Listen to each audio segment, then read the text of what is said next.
মহাশয়, তাই তো?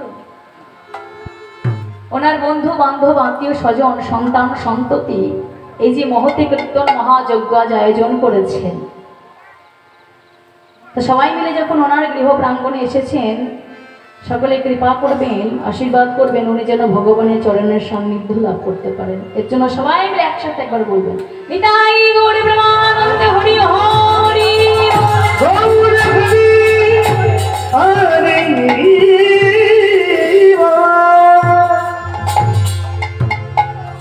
কথা হচ্ছে এটাই বাবা। একটা শ্লোক আস্বাদন করলাম আমরা, বাসাংসে জীর্ণানি যথা বিহায় নবানি গৃহাতি নরহ পরাণি তথা শরীরানি বিহায় জীর্ণানি সংযাতি নবানি দেহি। তা আমরা সবাই মিলে এই যে কীর্তন আস্বাদন করতে এসেছি, তবে বাবা কীর্তনের মধ্যে কি রতন সেটা আমাদেরকে খুঁজে বের করতে হবে। কীর্তনটাকে যদি বিশ্লেষণ করা হয়, হয় কি রতন, কি রতন, রত্নটা আমাদের খুঁজে বের করতে হবে। আমরা ভাবি যে মানুষ মারা গেল মানে তার সব শেষ হয়ে গেল। আমরা দুঃখ পাই, কষ্ট পাই যখন আমাদের কাছের মানুষগুলো আমাদেরকে ছেড়ে চলে যায়, খুব কষ্ট হয়। কিন্তু ভগবান কৃষ্ণচন্দ্র যখন কুরুক্ষেত্র যুদ্ধের সময় কুরুক্ষেত্রের মাঠে অর্জুনকে বলেছিল যে অর্জুন তুমি যুদ্ধ করো, অর্জুন বলেছিল বন্ধু কৃষ্ণচন্দ্র আমি কার সাথে যুদ্ধ করব, কারণ আমার চোখের সামনে যাদেরকে দর্শন করছি তারা সবাই তো আমার আত্মীয় স্বজন, কেউ আমার গুরুদেব, কেউ আমার বন্ধু, কেউ আমার ভাই, কেউ আমার পিতামহ, কাদের সাথে যুদ্ধ করব? আমি ওদেরকে হত্যা করতে পারবো না, আমি ওদেরকে মারতে পারবো না, অর্জুন তখন বলেছিল। এ কথা শুনে ভগবান মৃদু হেসে বলেছিল, অর্জুন তুমি কি ভাবছো তুমি ওদেরকে হত্যা করবে? মোটেই না, তুমি তো নিমিত্ত মাত্র, ওদেরকে হত্যা করতে আমি আগে থেকেই রেখে দিয়েছি। তোমাকে আমি যেটা বলছি তুমি সেটা করো, তুমি হচ্ছে ক্ষত্রিয়, ক্ষত্রিয়ের কাজ হচ্ছে যুদ্ধ করা। কারণ আমরা বলি যে তখন এই শ্লোকটা ভগবান কৃষ্ণচন্দ্র অর্জুনকে শুনিয়েছিলেন, দেখো বাসাংসি জীর্ণানি যথা বিহায় নবানি গৃহাতি নরহ। অর্থাৎ আমরা যখন একটা পোশাক পরে থাকি, ভালো করে বুঝবেন মায়েরা, এই যে একটা কাপড় পরে আছে, কাপড়টা যখন নোংরা হয়ে যায়, ময়লা হয়ে যায়, ধুলো মাটি পড়ে যায়, তখন আমরা কি করি, সে কাপড়টা পরিবর্তন করে অন্য একটা কাপড় পরি, তাই তো? বলছে আমাদের দেহটাও ঠিক একই রকম। আমাদের দেহের মধ্যে, আমাদের দেহটা যখন জরা জীর্ণ হয়ে যাবে তখন আমাদের দেহের মধ্যে একটা জিনিস থাকে, সেটা হচ্ছে আত্মা। তখন বলছে আমরা কাপড়টা পরিবর্তন করলাম, এই যে আমরা কাপড়টা পরিবর্তন করলাম, কিন্তু মানুষটা কি পরিবর্তন হলো? মানুষটা তো একই থাকলাম। ঠিক তেমনই বলছে আমাদের মধ্যে আত্মাটার মরণ নেই। আমাদের দেহ যখন জরাজীর্ণে পরিণত হয়ে যায়, আমরা তখন আমাদের এই জরাজীর্ণময় দেহটাকে ছেড়ে দিয়ে আত্মা চলে যায়, দেহটা রেখে যায়, দেহর শেষ আছে কিন্তু আত্মার মরণ নেই। আত্মা কখনো মরে না বাবা। কত সহজে ভাবে বললেন, কিন্তু যার আত্মীয় স্বজনরা মারা যায় তারা কি এত সহজভাবে সেটা মেনে নিতে পারে গো? যাদের কাছের মানুষরা মারা যায় এত সহজভাবে তারা সেটা কোনোদিন মেনে নিতে পারে না। জন্মালে মৃত্যু হবেই। এই যে আমাদের দিনের পর রাত হয়, কখনো কেউ প্রশ্ন করেছেন কেন রাত হয়? পূর্ণিমা হয়, অমাবস্যা হয়, কেউ প্রশ্ন করেছেন যে কেন পূর্ণিমা হয়, অমাবস্যা কেন হয়? প্রত্যেকে আলো থাকলে অন্ধকার আসবে, সুখ থাকলে দুঃখ আসবে বাবা।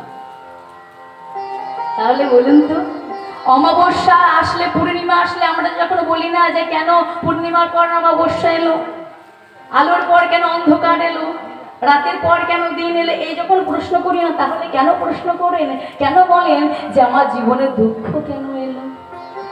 হ্যাঁ, আমাদের জীবনে দুঃখ কেন, সেটা আমরা কেন বলি, ভগবানের কাছে বলি, ভগবান আমাদের জীবনে এত দুঃখ কেন, এত কষ্ট কেন? কারণ সুখ থাকলেই দুঃখ হয়। দুঃখ না পেলে সুখ আর সুখের এই মাহাত্ম্য বোঝা যায় না, সুখ না থাকলে দুঃখের মাহাত্ম্য কোনোদিন বোঝা যায় না। যারা বাবা ভক্ত তারা শুধুমাত্র দুঃখকেই খোঁজে। একটা কথা মনে রাখবেন, সুখ আর দুঃখ এমনই একটা জিনিস, সুখ দুঃখের মধ্যে রাস্তায় দেখা হয়ে গেছে। সুখ আর দুঃখের মধ্যে, ভালো করে বুঝবেন কথাটা, সুখ দুঃখের মধ্যে রাস্তায় দেখা হয়ে গেছে। দুঃখ সুখকে বলছে, ওরে সুখ তুই সব থেকে ভাগ্যবান। সুখ বলছে দুঃখকে, দুঃখ তুই বেশি ভাগ্যবান, আর দুঃখ বলছে সুখ তুই বেশি ভাগ্যবান। আচ্ছা আপনারাই বলুন তো কে বেশি ভাগ্যবান? দুঃখ সুখকে বলছে, ওরে সুখ তুই এতটাই ভাগ্যবান, এই জগতের লোক শুধু সুখ খোঁজে, কোনোদিন দুঃখ খোঁজে না। খোঁজে কি? এই জগতের মানুষ সবাই শুধু বলে আমাকে সুখ দাও, সুখ দাও, সুখ চাই, আমি সুখ দাও, শান্তি দাও। কোনোদিন কেউ বলেছে যে আমাকে প্রভু দুঃখ দাও? কেউ বলে না। ওই জন্যই দুঃখ বলছে, ওরে তো সুখ তুই হচ্ছিস ভাগ্যবান। আর সুখ তখন উল্টে দুঃখকে বলছে, ওরে দুঃখ আমি ভাগ্যবান নই।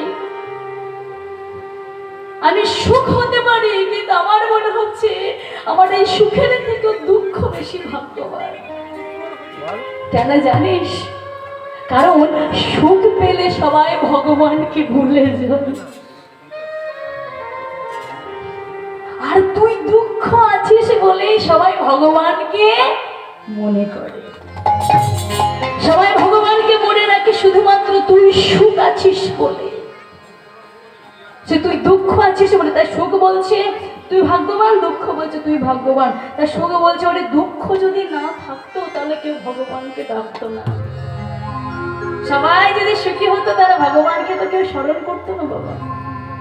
ওই জন্যই বলছে যারা ভক্ত হয়, সঠিক ভক্ত, তারা কোনোদিন সুখ খোঁজে না। তারা বলে যে হে গোবিন্দ, হে ভগবান, যদি দুঃখ পেয়ে আমি তোমাকে পাই, তোমার চরণে পেতে পারি, তুমি শুধু আমাকে দুঃখই দাও, আর কিছু চাই না।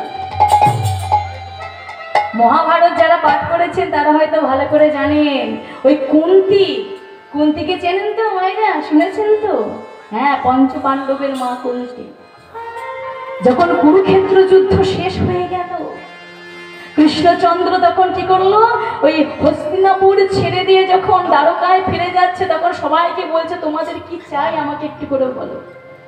যে যার মতো চেয়েছে, কিন্তু কুন্তি দেখুন কি চাইছে। খুব ভালো কথা বাবা। কুন্তিকে বলছে পিসিমা, আমি তো চলে যাচ্ছি, হস্তিনাপুর ছেড়ে দিয়ে দ্বারকায় ফিরে যাচ্ছি, তুমি কি চাও? তুমি আমার কাছে কিছু একটা বর চাও। তখন কুন্তি বলছে কৃষ্ণ, আমার ছেলে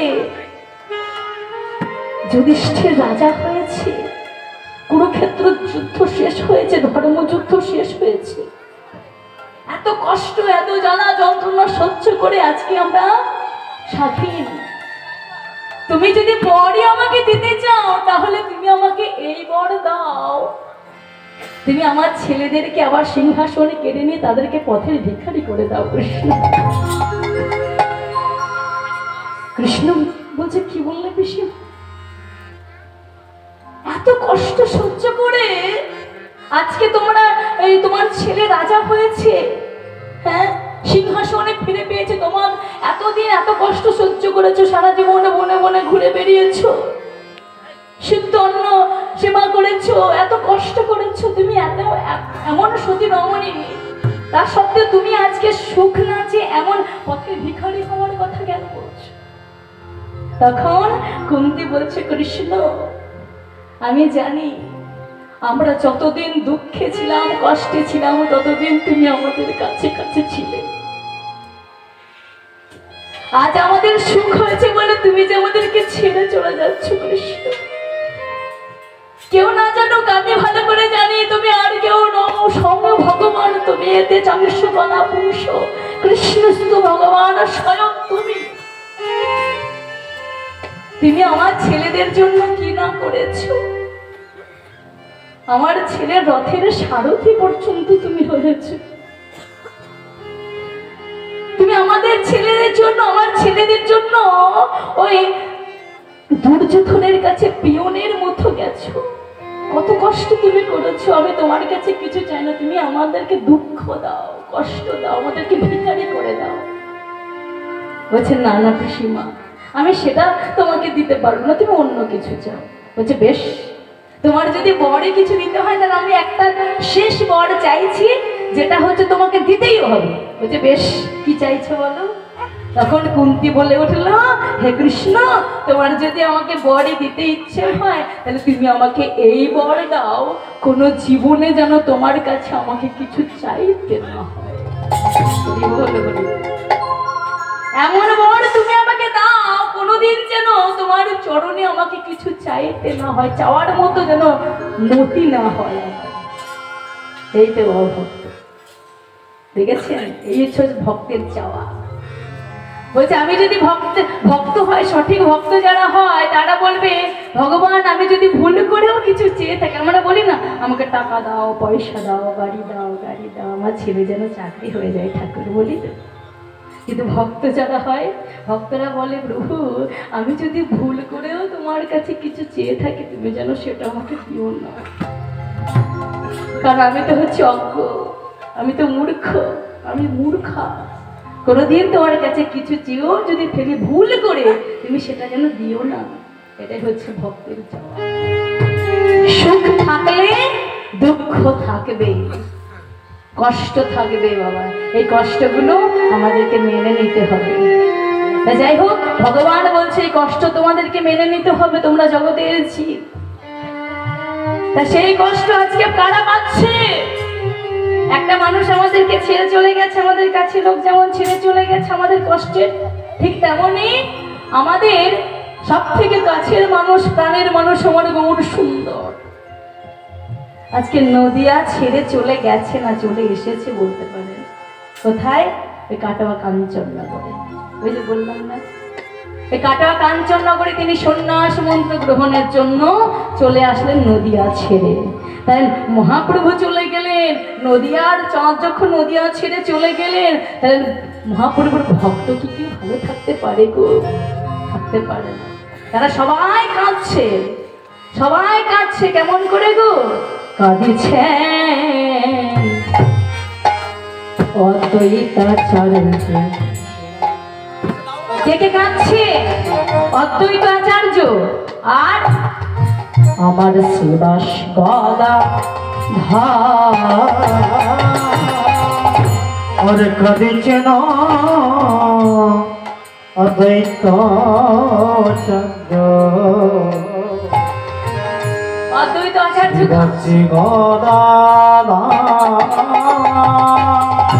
এই সে অদ্বৈত ঠাকুর, যিনি গৌর সুন্দরকে এনেছিলেন যেচে যেচে সেদে সেদে প্রত্যেকটা দিন ভোরের বেলায় আসতে। প্রত্যেক দিন এই অদ্বৈত ঠাকুর ভোরের বেলায় 108টি করে তুলসী পত্র নিবেদন করতেন গঙ্গার জলে। বলতেন, এসো প্রভু, তুমি কবে আসবে, তুমি কবে আসবে।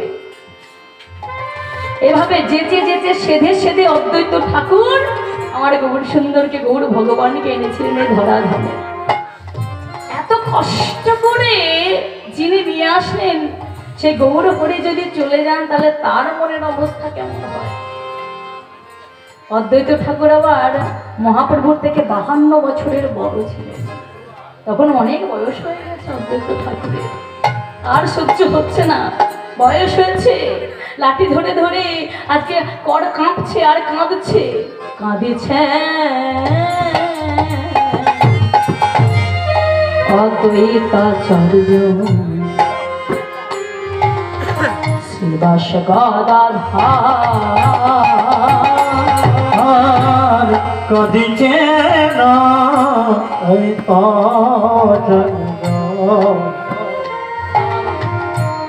শ্রীবাস গদাধর।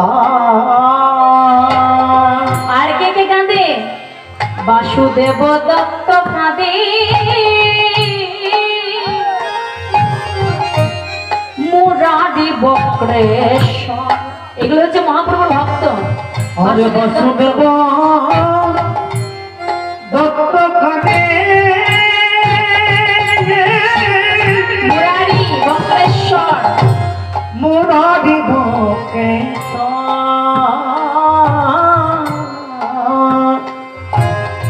মোরারি বক্রেশ। তিনি পদকর্তা বাসুদেব ঘোষ, আস্তে বাসুদেব ঘোষ পদকর্তা পদ রচনা করছেন। দেখুন ভালো করে বিষয়বস্তুটা বুঝুন। দেখছেন সমস্ত ভক্তরা কাঁদছে, এটা তো কাঁদারই কথা। গৌর হরি চলে গেছে, সব ভক্তরা কাঁদছে, এক একজন এক এক ভাবে কাঁদছে।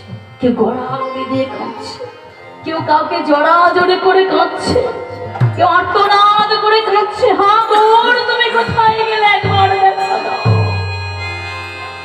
যে যেরকম পারছে সেই সেইভাবে কাঁদছে, কিন্তু একজনকে লক্ষ্য করলো, তার কান্না একটু অন্যরকম। সে কে?